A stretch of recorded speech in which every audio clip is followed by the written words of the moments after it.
Hello दोस्तों, स्वागत है आपका हमारे फ्रंट पेज न्यूज़ के खास पेशकश में, जिसमें हम रोज की ताज़ा और काफ़ी महत्वपूर्ण खबरों को देखेंगे। दोस्तों, आज दिन शनिवार और तारीख 27 जून 2020 में हमने देश के और मध्य प्रदेश के साथ साथ अन्य प्रदेशों की खबरों को भी कवर किया है।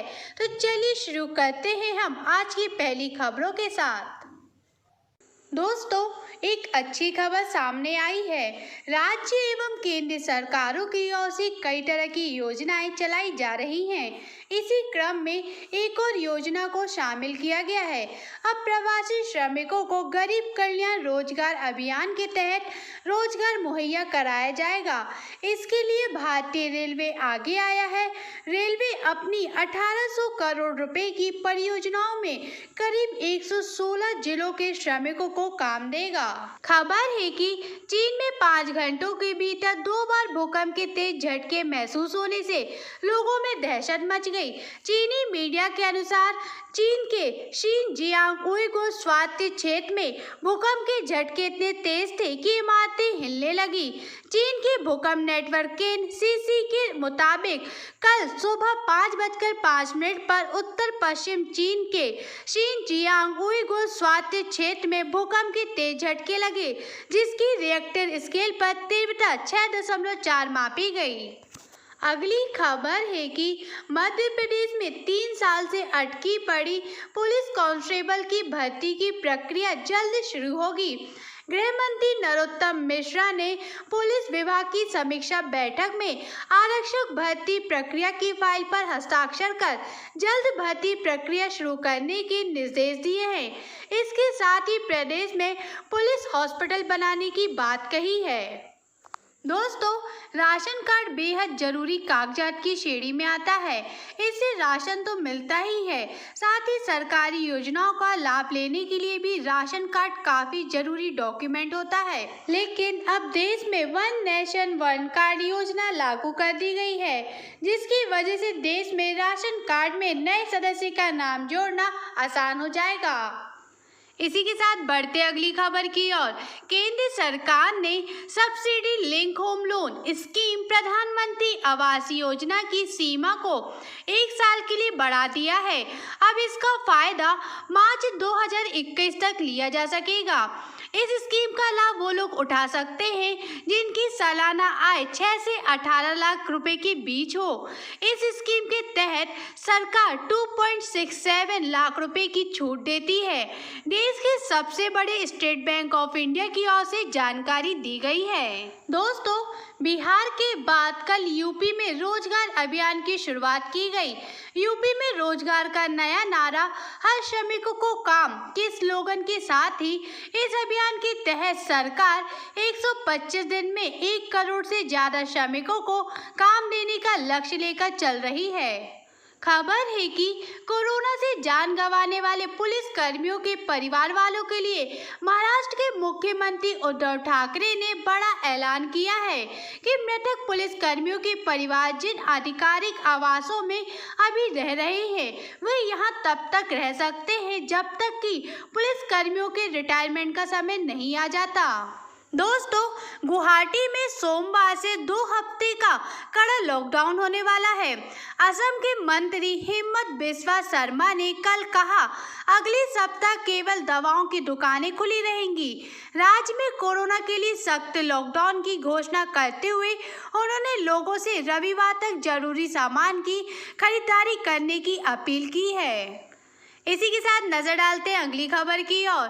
प्रधानमंत्री नरेंद्र मोदी जी ने उत्तर प्रदेश में आत्मनिर्भर रोजगार योजना की शुरुआत कर दी। इस योजना के तहत प्रदेश में 1.25 करोड़ लोगों को रोजगार दिलाने की शुरुआत की गई। योजना से जिन लोगों को सबसे ज्यादा लाभ होगा, उनमें से वे मजदूर हैं जिन्हें कोरोना वायरस और लॉकडाउन की मजबूरी में काम धंधा छोड़कर अपने घरों को लौटना पड़ा है। अगली खबर है कि कोरोना वायरस संक्रमण के चलते अंतर्राष्ट्रीय उड़ानों के परिचालन पर लगाई गई रोक को केंद्र सरकार ने फिर से आगे बढ़ा दिया है।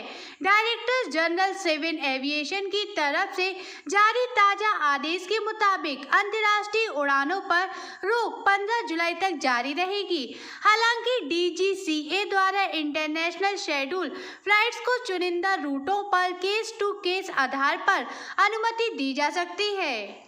दोस्तों, CBSE बोर्ड परीक्षाओं के मामले में कल एक बार फिर सुप्रीम कोर्ट में सुनवाई हुई। सुप्रीम कोर्ट ने CBSE की परीक्षा रद्द करने और असेसमेंट प्रक्रिया की स्कीम को मंजूरी दे दी है। बोर्ड पेंडिंग परीक्षाओं के लिए स्टूडेंट के रिजल्ट आयोजित हो चुके एग्जाम और इंटरनल असेसमेंट के आधार पर जारी करेगा। CBSE 10वीं और 12वीं बोर्ड परीक्षाओं का रिजल्ट 15 जुलाई तक जारी किया जाएगा। अगली खबर है कि हिमाचल प्रदेश सरकार ने महीने में 125 यूनिट से अधिक बिजली खपत करने वालों के लिए सब्सिडी घटाने का फैसला किया है। इसका मतलब है कि अगर आप 125 यूनिट से ज़्यादा बिजली खपत करेंगे तो आपको इसके लिए ज़्यादा बिजली का बिल देना पड़ेगा। दोस्तों, भारत ने सोलर एनर्जी सेक्टर में चीनी कंपनियों के बेहद सस्ते सामान की डंपिंग करने के खिलाफ मुहिम और सख्त करने का फैसला किया है।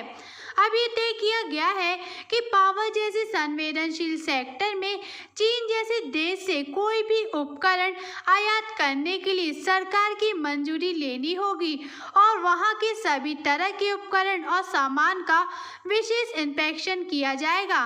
ये पहल आत्मनिर्भर भारत अभियान के तहत की जा रही है। खबर है कि कोरोना वायरस की वजह से इस बार यूपी बोर्ड का रिजल्ट आने में देरी हुई है। यूपी बोर्ड परीक्षाओं का रिजल्ट 27 जून यानी कि आज ही जारी किया जाएगा। उन दोस्तों को मेरी तरफ से बहुत बहुत शुभकामनाएं और उम्मीद है सब ने अपना बेहतर परफॉर्मेंस दिया होगा। दोस्तों, अब कलर ब्लाइंड के लोग भी ड्राइविंग लाइसेंस हासिल कर सकेंगे। केंद्रीय सड़क परिवहन एवं राजमार्ग मंत्रालय ने कल इस बारे में मोटर वाहन नियमों में आवश्यक संशोधन के लिए अधिसूचना जारी की है। दोस्तों, मध्य प्रदेश के पूर्व CM कमलनाथ के भांजे रतुल पुरी बैंक के साथ धोखाधड़ी के एक और मामले में फंसे हैं। इससे पहले भी वे हेलीकॉप्टर घोटाले में मनी लॉन्ड्रिंग के आरोप में गिरफ्तार हो चुके हैं। तो दोस्तों, आज के लिए इतना ही। फिर मिलेंगे अगले दिन नई खबरों के साथ। तो दोस्तों, अगर आपने हमारे चैनल को अभी तक सब्सक्राइब नहीं किया है तो जल्दी से हमारे चैनल को सब्सक्राइब कर लीजिए ताकि अगले दिन की नई खबरों के साथ आप हमसे जुड़ सके, अपडेट हो सके। जय हिंद, जय भारत।